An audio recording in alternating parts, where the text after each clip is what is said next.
மாதந்தோறும் first Sunday அன்று கிரியாஸில் நாம் வாங்கும் அனைத்து பொருட்களுக்கும் எக்ஸைட்டிங் ஆஃபர்ஸ் அண்ட் கிஃப்ட்ஸ்.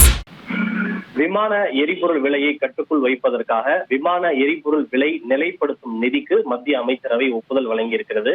பிரதமர் மோடி தலைமையில் நடைபெற்ற மத்திய அமைச்சரவை கூட்டத்தில் சுமார் 10,000 கோடி மதிப்பிலான இந்த ஏடிஎஃப் என்று சொல்லப்படுகின்ற விமான எரிபொருள் விலை நிலைப்படுத்தும் நிதிக்கு ஒப்புதல் வழங்கப்பட்டிருக்கிறது. குறிப்பாக மேற்காசிய பிராந்தியத்தில் நீடிக்கக்கூடிய போர் காரணமாக உலக அளவில் எரிபொருள் விநியோகம் பாதிக்கப்பட்டிருப்பதால் விமான எரிபொருட்களின் விலையும் பன்மடங்கு உயர்ந்திருக்கிறது. அதாவது ஒரு லிட்டர் 60 ரூபாய் என்பதிலிருந்து 142 என்ற அளவுக்கு உயர்ந்திருக்கிறது. இருப்பினும் இதனால் விமான பயணிகள் பாதிக்கப்படக்கூடாது என்பதற்காக மத்திய அரசை பொறுத்தவரை விமான எரிபொருள் விலையை ஒரு லிட்டர் ஒன்றுக்கு 75.6 ரூபாயாக இருக்க வேண்டும் என்று நிர்ணயம் செய்திருந்தது.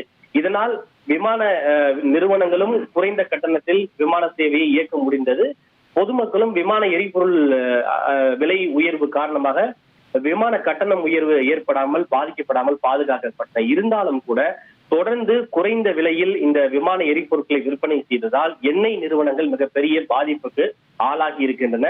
இதனை தற்போது எண்ணெய் சந்தைப்படுத்தும் நிறுவனங்களுக்கு ஏற்பட்டிருக்கக்கூடிய நிதி சுமையும் இழப்பையும் கட்டுப்படுத்தும் விதமாகத்தான் இந்த விமான எரிபொருள் விலை நிலைப்படுத்தும் நிதிக்கு ஒப்புதல் வழங்கப்பட்டிருக்கிறது.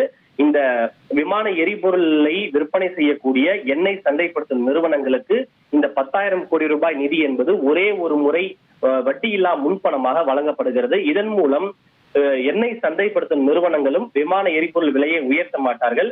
விமான எரிபொருள் விலை உயர்த்தப்படாமல் இருந்தால் தொடர்ந்து விமான நிறுவனங்களுக்கு குறைந்த விலையில் விமான எரிபொருட்கள் கிடைக்கும். விமான நிறுவனங்களுக்கு தொடர்ந்து குறைந்த விலையில் விமான எரிபொருட்கள் கிடைப்பதால் விமான கட்டணங்கள் உயராமல் அது விமான பயணிகளுடைய நலனை பாதுகாக்கும். அதற்காகத்தான் இந்த முக்கிய நடவடிக்கையை மத்திய அரசு எடுத்திருக்கிறது. மாதந்தோறும் ஃபர்ஸ்ட் சண்டே அன்று கிரியாஸில் நாம் வாங்கும் அனைத்து பொருட்களுக்கும் எக்ஸைட்டிங் ஆஃபர்ஸ்